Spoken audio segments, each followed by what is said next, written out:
Lehenik eta behin esan gaur, hemen garbi azaltzera gatozen mezua zera da.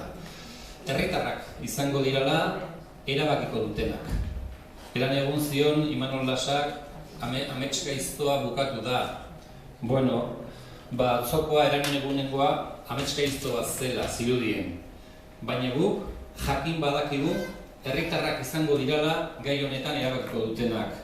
Benetako demokrazia batean ezin daitekelako beste modu batean izan, eta horrek ez duelako atzera bueltarik. Eta hori datorren otsailean 19an ikusiko dugu. Donostiako kaleak bete egingo ditugu.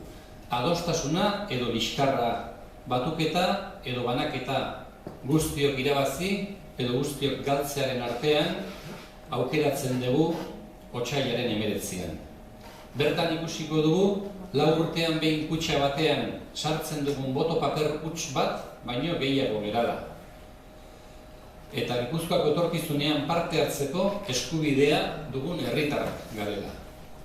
Agintariek demokraziaren oso irudi pobrea erakutsi dute.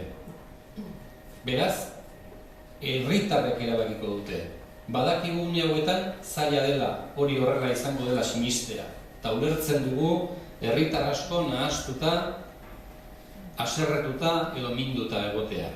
Normala da, izan ere asteartekoa, herritarrenganako mespretsua eta botere erakustailea izan da. Erakundeak gotorleku bihurtuz, herritarrak aintzakotzat hartu gabe egindakoa. Beraz gure erronka argia da. Harresi hori, harrizarri askatu eta eraiki dezagun guztiok eta guztion artean, harri horiekin, denontzako izango dan etxe amankomun bat. Ebazpen judizialaren balorazioa. Guk kokapen bat egiten dugu. Ez ditugu kritikatuko edo baloratuko ebazpen judizialik. Ez aldekoak, ez kontratuak ere. Kokapen bat eskaini nahi diogu gizarteari. Aurretik, esan behar dana da ze papera edo ze lan dugun justiziak, eta da herritarren eskubideak babestea eta agintarien ekimena fiskalizatzea, kontrolatzea. Eta joko arauak errespetatuak izan dadila bermatzea. Baina lan zail horrek behar du aurretik balitza ezinbestekoa, eta da beraien independentzia errespetatzea. Eta hor, sortzen dira gure lehenengo kezkak eta zalantzak. Zergatik, ikusi dugulako, eta gaina agintariek ez dute izkutatu, baizik eta aurkakoa, erakustaldia egin dute, nola independentzia hori kolokan jartzen dute adibidez aurreratzen zein izango diren auzitegi eta epaiak eta erabakiak. Eta hori kezkagarria da. Baina hori ere kokatu behar da gaur egun gizarte honek ezagutzen duen demokrazia motan. Edo esaten demokrazia txarra denik, ez? Baina beti bezala hobetzeko asko du. Gaur egun ezagutzen dugun demokrazia mota ordezkaritzapeko demokrazia litzateke. Alderdien demokrazia. Eta beste aldean legoke herritarren demokrazia edo demokrazia zuzena. Batak ez du besteak kentzen, biak dira beharrezkoak. Baina onartu behar dugu, oraindikan oso atzean daude. Europatik datozen legeak aurreikusten dute parte hartzea herritarrena. Gaur bertan, estatuko boletinean, aldizkari ofizialean, argitaratu da Espainiako erreinuak bat egin duela Pariseko itunarekin, 2015an onartutakoa, ingurumena babesteko ituna. Hor, azpimarratzen da ze garrantzitsua da herritarra eta bere parte hartzea. Baina hori da nahi bat, hori da etorkizuna. Zoritxarrez, oraindikan hori ez da gaurko errealitatea hemen Gipuzkoan. Baina guk erronka hori jartzen dugu mahai gainean. Gurasozek ikurra hori hartzen du. Eta ziur gaude, lortuko degula. Ziur gaude, erronka hori irabaziko degula. Eta zergatik esaten dugu hori? horrekin denok irabaziko dugulako. Eta oraindikan garrantzitsuagoa, inork ez du galtzen horrekin. Demokraziaren kalitatea hobetzen da.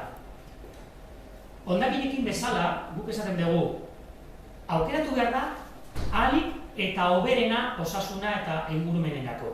Demokraziarekin berdin. Ahalik eta hoberena nahi dugu. Gipuzkoa gehiena, hoberena nahi dugu. Eta ziur esaten dugu, ziurtasun osoz, sinestu mesedez. Borroka hori, lan hori, gizarteak irabaziko du. Irabaziko du. Kontestu honetan edo ingurumen honetan, ulertzen dira azken egunetan, zoritxarrez, entzun ditugun kritikak edo egia ez dien gauza batzuk. Eta da, gurasozen atzetikan, badakigu nortu dauden, gurasozakik noren marka txuria dan. Bueno, gauzaiek esaten dira, esan duguneagatik, bildurra dagoelako gizarteak bere lekua hartu dezan.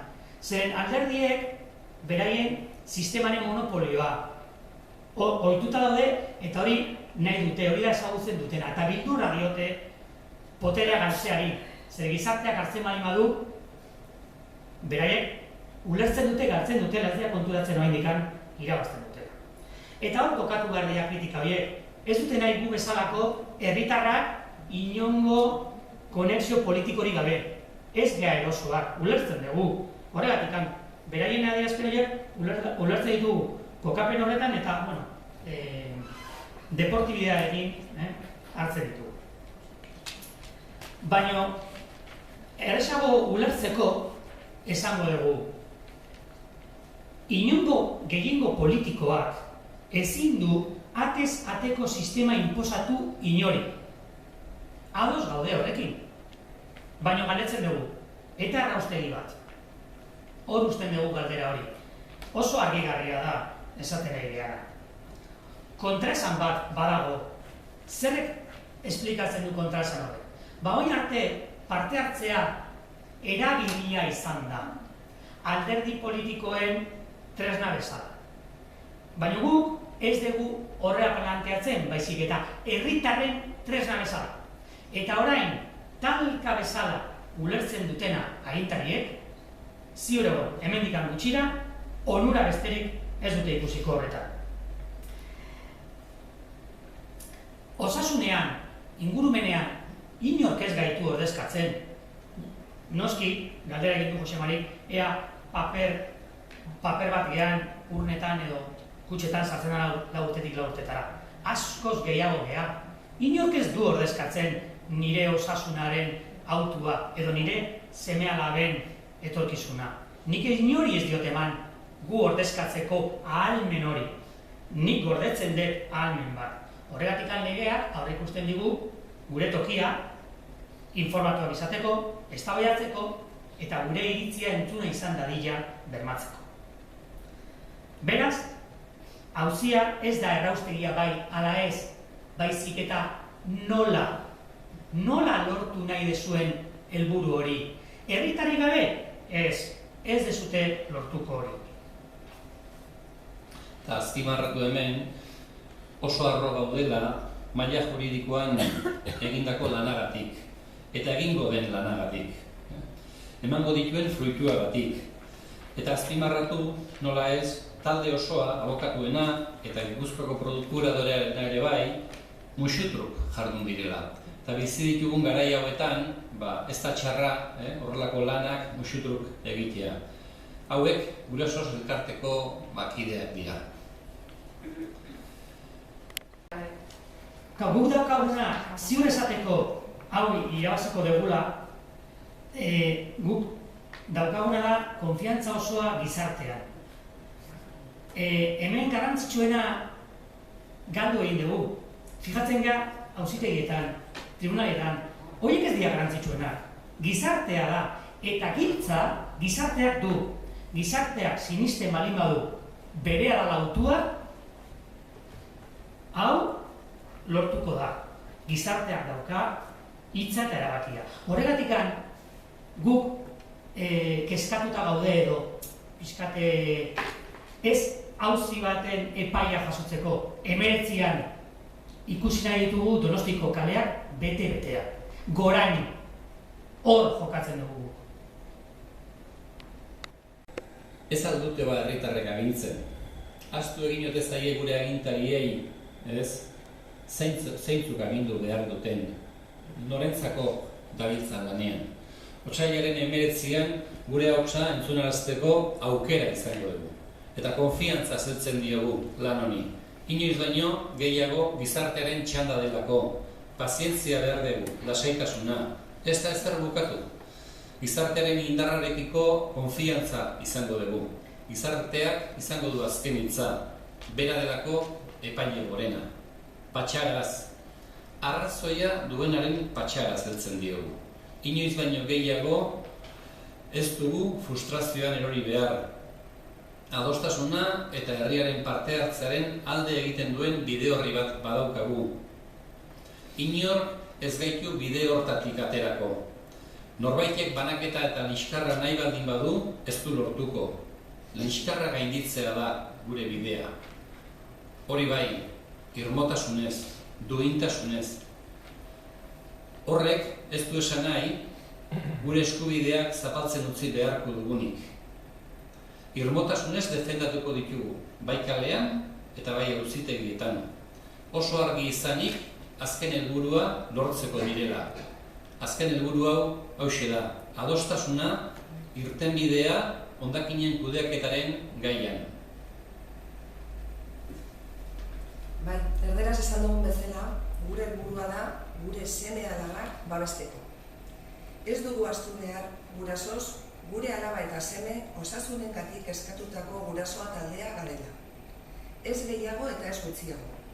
Gure lehentasuna beti gure txikiak izango dira, eta horrela izanik, beraien alde egingo dugu aurrerantzean ere, etxigabe orain arte egin dugu bezala. Gure indar guztiarekin, atsedenik gabe. Ez dagoelako gure seme-alabak, baino ezer garrantzitsuagorik. Otsailak 19an hitzordu historiko bat. Elkarrekin gehiago gea, adostasuna besterik ez. Sin conflicto, la solución es el acuerdo. Lelopean, manifestazioa Donostiako Artzaionaren katedraletik abiatuko da eguardiko 12an. Eta Bulebarren amaituko da San Martín, Fueros eta Republika Argentina kaleak egar ondoren. Manifestazioa isila izango da. Eta argi geratu dadin azpimarratu nahi dugu ez dela erraustegiaren aurkako edota Foru Aldundiaren kontrako manifestazioa izango.